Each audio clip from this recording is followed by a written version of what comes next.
ఓం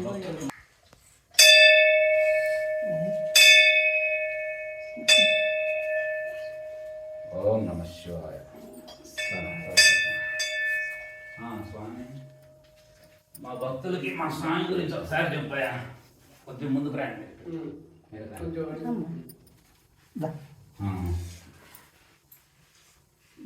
ఇప్పుడు మనం పల్నాటి బ్రహ్మనాయుడు కుమారుడు యొక్క సమాధి.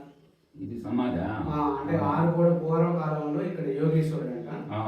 అక్కడ యుద్ధంలో మరణించిన తదనంతరం వీళ్ళంతా వైరాగ్యం వచ్చేసి తపస్సుకు వచ్చేటప్పుడు ఆయన తీసుకొని వచ్చేసి ఇక్కడ ప్రతిష్ట కార్యక్రమం చేసి దాని మీద శివలింగం ప్రతిష్ట. పూర్వంలో ఋషులు గాని, యోగులు గాని, సిద్ధులు గాని, చక్రవర్తులు గాని, ధర్మబద్ధంగా జీవించినటువంటి వాళ్ళ యొక్క శరీరాల మీద వాడు సాక్షాత్ పరమాత్మ స్వరూపం శివైక్యాన్ని చెందారని చెప్పేసి చేస్తారు. తర్వాత అంటే మనకి బాలచంద్రుడు పేరు మీద బాల మల్లికార్జున స్వామి వారిగా ఇక్కడ స్థాపన చేశారు.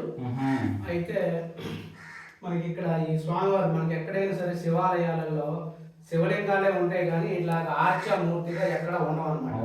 కారణం ఏంటంటే మనకి శ్రీశైలంలో దక్షిణామూర్తి అని చెప్పేసి మనం మొట్టమొదట టోల్ గేట్ దాటి బయట వెళ్ళేటప్పుడు దక్షిణామూర్తి అని చెప్పేసి యోగ శిష్టానికి దక్షిణామూర్తి మన మొట్టమొదటి గురువు అనమాట, ఆది గురువు. ఆ దక్షిణామూర్తి యొక్క స్వరూపం ఇక్కడ ముచ్చుకుంద మహామునిగా ఇక్కడ ఋషీశ్వరులు వాళ్ళందరికీ గురువుగా ఉంటున్నాడు కాబట్టి ఆయన గుర్తింపుగా మనం ఇక్కడ దక్షిణామూర్తి మొదటి ఇక్కడ గురువు కాబట్టి ఆయన ఆర్చామూర్తిగా మనకి ఇక్కడ ప్రతిష్ఠ చేశారు.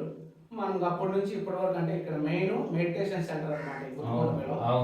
ఇది నాగార్జునంగా ఉంది కాబట్టి ఇక్కడ మనకు మొట్టమొదటి స్వామివారిని యోగంలో ఉన్నటువంటి శివుడు ఎక్కడైతే ఉన్నాడో ఆయన దక్షిణామూర్తిగా పిలువబడుతున్న క్షేత్రం మనది. ఇక్కడ ఆర్చామూర్తిగా అర్చిస్తారన్నమాట.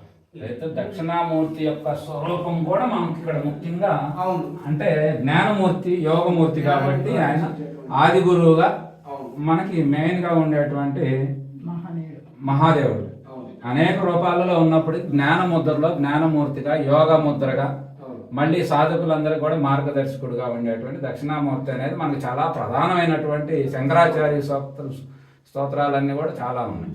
ఓకే. మహాగణపతయే నమః.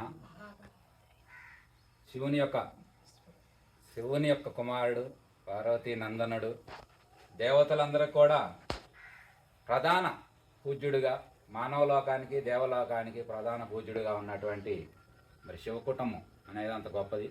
హరిహరుల కంటే మనకి సృష్టిలో అధికం ఏదీ లేదని చెప్పి కీర్తించినట్లుగా అట్లా యొక్క గణపతి మనకి బెళంలోకి వెళ్ళేటప్పుడు మొట్టమొదట మన సంస్కృతిలో ఏంటంటే ఏదైతే మనకు పెద్దలు నియమం మనకి ఇచ్చారో ఆ నియమాన్ని మనం తప్పకుండా పాటిస్తాం కాబట్టి అందులో భాగంగా గణపతిని మనకు ప్రధానంగా ఇక్కడ అర్చనామూర్తిగా మనకి ఇవ్వటం జరిగింది. మనం ఏం చేసుకున్నా కూడా స్వామివారికి నమస్కరించుకొని తర్వాత మనం లోపలికి వెళ్తాం. ఈయన పార్వతీ పరమేశ్వరులు మనకి తల్లిదండ్రులు కాబట్టి వాళ్ళకి పెద్ద కుమారుడుగా మనకు బిగ్ బ్రదర్, ఈయన మనందరికి కూడా బ్రదర్ అనమాట, పెద్దవాడు అనేటువంటి గణపతి మహారాజు.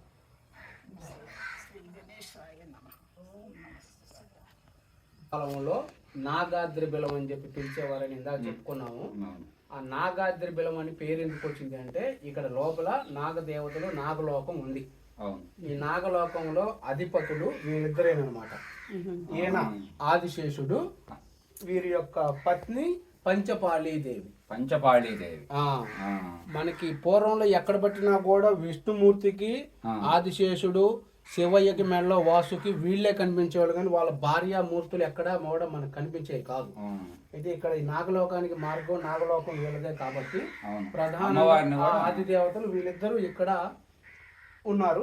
వీరి యొక్క ఆధ్వర్యంలోనే ముచ్చుకుంద మహాముని ఇక్కడ యోగ నిద్రకి కావాల్సిన ప్లేస్ చూపించి వాళ్ళకి కావాల్సిన డిస్టర్బెన్స్ లేకుండా వాళ్ళకి ఆ నాగదేవతల్ని వినియోగించారంట. యుగం అంతా స్టెప్ వాళ్ళని డిస్టర్బ్ చేయకుండా.